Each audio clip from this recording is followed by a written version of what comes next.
Hey guys, welcome to Rosie's Dessert Spot. In this tutorial, I'll be teaching you how to make this gender reveal cake. To begin, I have two 6.5-inch acrylic discs. I'm applying some baking paper that is cut to the exact same size, applying with a little bit of buttercream and smoothing it down with my fondant smoother here. I have two of those and popping them into the freezer to set for 5 minutes. In the meantime, I'll prepare my layers of cake. I'm creating a hole in two of my layers, and the other two I've left untouched. I'm applying the acrylic disc onto a cake board so it doesn't move around. It does help to leave it like this in the freezer for a few minutes to help it set, but I just went straight ahead and filled in my cake with some more of that buttercream. Add the layer of cake that has the hole in the center. Apply buttercream onto the edges of that one and then pop the second one on top again with the hole in the center. Make sure it's centered and even, and then pop in whatever it is that you're filling it with. Here I filled it with some pink jelly beans until it was flush with the top layer of cake.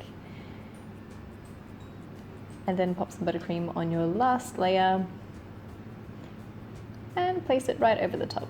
Make sure everything is aligned and it's not lopsided, and then go ahead with your crumb coat. So that's just a thin layer of buttercream around the whole cake to trap in any crumbs. Smooth it down with your bench scraper, clear up the top, and pop it into the freezer for 5 to 10 minutes to set up. Now I'm creating a very kind of heavy coat of buttercream at the very top, making sure it's nice and flat, and then adding buttercream onto the second disc that we prepared before. Again, much easier if you applied this onto a cake board first, but I was a bit lazy.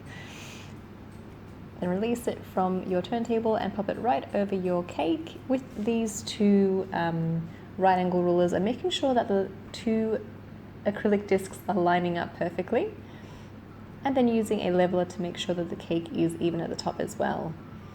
Rotate it to a quarter way and check it again, and keep going until your cake's nice and straight and level.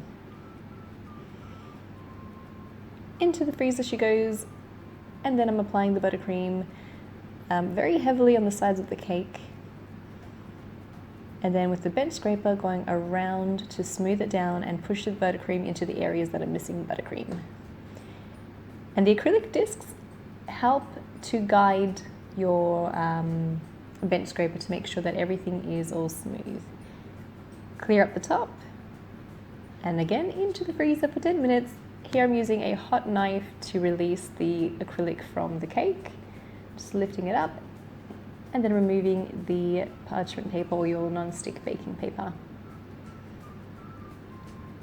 I wasn't too happy with the very top. It did have a little bit of pockets showing through, so I filled in with buttercream again, pushed it out to the sides, and then I'm going around with my bench scraper to lift that lip so that I can create those smooth edges again at the top. Put your cake back into the freezer for 5 minutes, release the acrylic from the cake board, pop it upside down, and remove the acrylic from the cake. Again with a hot knife. Here I'm applying some buttercream to attach an actual cake board to my cake. Fill in the spaces at the bottom with some buttercream and go around with your bench scraper to hide those and fill them in.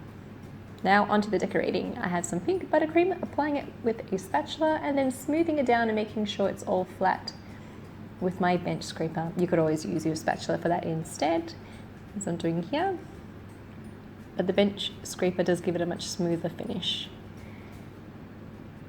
Apply some gold leaf by just kind of pressing it onto the cake in areas that are moist or sticky. If it's not sticking, add or just brush a little bit of water onto your cake surface first.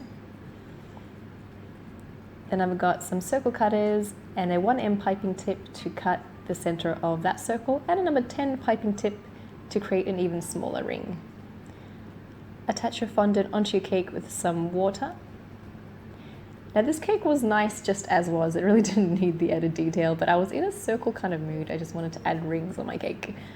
So adding some pink and blue rings, and every now and again I'll paint one in using edible gold dust mixed with rose water to create the paint. Piping some pink details on top, just in random places. And there's your decorated gender reveal cake. And now for the big reveal.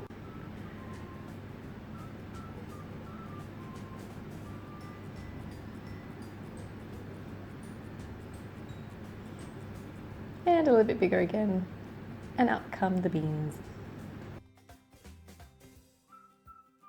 And that is how you make a ginger reveal cake that opens up to exploding pink jelly beans. Thanks guys for watching. I hope you enjoyed this video tutorial.